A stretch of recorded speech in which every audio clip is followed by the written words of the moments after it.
नमस्कार मित्रांनो, आज सध्या मी आझाद मैदान मुंबई येथे आहे।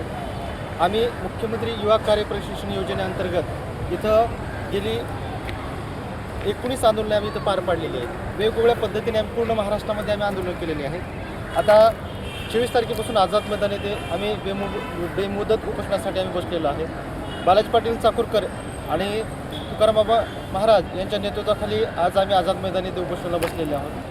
आमच्या मागण्या एक सरळ आणि सोप्या मागण्या होत्या की आमचे जे काही मायबाप सरकार आहे त्या सरकारला आम्ही निवडून दिलं। लाडकी बहिणी योजना असेल किंवा मुख्यमंत्री युवा कार्य प्रशिक्षण योजना असेल, या योजनेअंतर्गत पूर्ण महाराष्ट्रातल्या तमाम बेरोजगार युवा आणि युवतींना त्या शासनानं एक अगोदर आम्हीच दाखवलं होतं की ती योजना काढली। तुम्हाला लाडकी बहीण योजना अंमलात आल्यानंतर 1500 महिलांना, स्त्रियांना आणि त्याच्यानंतर आम्ही 2100ची वाढ करू आणि जे काही बेरोजगार युवा युवती आहेत त्यांना लाडक्या भावा आणि बहिणीच्या नात्यानं तुम्हाला कायमस्वरूपी रोजगार देऊ अशी घोषणा मोठ्या थाटामाटात त्यांनी विधानसभेच्या अगोदर, निवडणुकीच्या अगोदर केली आणि लाखो युवकांना रोजगाराचा हमी दिल्यानंतर प्रत्येक आस्थापनामध्ये शिक्षक असतील, पंचायत समिती असेल, जिल्हा परिषद असेल, अशा वेगवेगळ्या आस्थापनामध्ये आमचे जे काही मित्रमैत्रिणी हे काम करू लागले आणि काम केल्यानंतर त्यांच्या मनावर एक वेगळा आनंद प्रभावित झाला की आज आपण त्यांनी जसं बोलले की आपण आज सुरुवातीला 6 महिन्याचं प्रशिक्षण असेल, त्याच्यानंतर 5 महिने वाढ,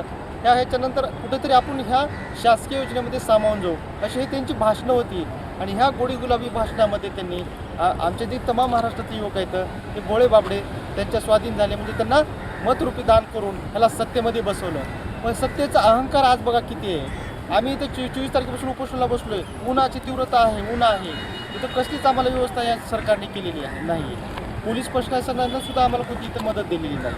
फक्त जो काही आम्हाला संरक्षण किंवा पहारा एवढंच इथं पाहायला मिळतं। पाण्याची व्यवस्था नाही आहे किंवा बसण्यासाठी काय सावलीची व्यवस्था नाही, कसल्याच प्रकारची व्यवस्था इथं केलेली नाही। आणि शासनाचा प्रतिनिधी आम्ही वारंवार 2-3 दिवस झालं की शासनाचा प्रतिनिधी कुणीतरी मंत्री असेल त्या खात्याचा, कुणीतरी असेल, आम्हाला येऊन भेटेल आणि आमचं जी काही मत आहे किंवा आमचे जे काही आंदोलनं आहे ते त्यांचं जी काही मागण्या आहेत ते मान्य कराल आणि आमची मागणी पूर्ण करेल किंवा त्या संदर्भात काहीतरी पॉझिटिव्ह बोलतील ते आतापर्यंत काही दिसलेलं नाही। भास्कर जाधव जे काही आमदार आहेत त्यांनी आज विधानभवनामध्ये हा मुद्दा उपस्थित केलेला आहे। असंख्य आमदारांनी हा मुद्दा उपस्थित केला आहे की युवा प्रश्नार्थी आझाद मैदानी ते आंदोलन करत आहेत, त्यांच्या मागण्या तुम्ही पूर्ण करा। तुम्ही अशी भाषणे केलेली आहेत तर या गेंड्याच्या कातडीचं सरकार म्हणजे देवेंद्र फडणवीस जे आहे त्या महाराष्ट्राचे मुख्यमंत्री आणि तो जी आम्हाला त्या माणसाचं नावसुद्धा की वाटत नाही असा या खात्याचा प्रमुख मंगल प्रभात लोंढा ज्यांनी आम्हाला भेट नाकारली आणि आमच्या मागण्या तर दूर आम्हाला भेटसुद्धा नाकारली त्यांनी। आणि ह्या राज्याचे उपमुख्यमंत्री असतील, मुख्यमंत्री असतील आणि ह्या खात्याचे मंत्री असेल यांचा आज आम्ही जाहीर निषेध करतो का की यांनी सांगितलं की आम्ही असं कोणतंच आश्वासन दिलेलं नाही आहे, अशी कोणतीच तुम्हाला आम्ही आश्वासित केलेलं नव्हतं। हे फक्त 11 महिन्याचं प्रशिक्षण होतं, हे पूर्ण झाल्यानंतर तुम्ही तुमचं बघा, हे अशी त्यांनी स्पष्ट भूमिका आज विधानभवनामध्ये मांडलेली आहे। आणि ते असं सांगितलं की जे काही व्हिडिओ आहेत आम्ही बोललेले किंवा कुणी बोललेले तर तुम्ही ते आमच्याकडे द्या, आम्ही ते राज्यपालांना पाठवू। आम्ही वेगळ्या पद्धतीने आता पुढची दिशा आम्ही जे काही आमचे नेते सांगतील त्या पद्धतीने आम्ही पुढची दिशा ठरवू आणि जी काही व्हिडिओ आहेत, आमच्याकडे जी काही डाटा आहे हे आम्ही राज्यपाल साहेब असतील किंवा जी काही मीडिया असेल त्यांना आम्ही, विरोधी पक्षाचे जे काही आमदार असतील त्यांना आम्ही पोहोचवू आणि प्रत्येक जिल्ह्यामध्ये मोठ्या प्रमाणात त्यांनी जी काही व्हिडिओ प्रसारित केले होते की तुम्हाला कायम आम्ही नोकरीवर देऊ आणि जी काही फसवणूक केलेली आहे ते प्रत्येक व्हिडिओ आम्ही प्रत्येक जिल्ह्यामध्ये त्या कलेक्टर ऑफिसच्या समोर मोठ्या गाजावाजात आम्ही वाजवून या शासनाचा निषेध करू आणि या शासनाला दाखवून देऊ की तुम्ही खोटं बोललात, आमच्या युवकांची फसवणूक केलात।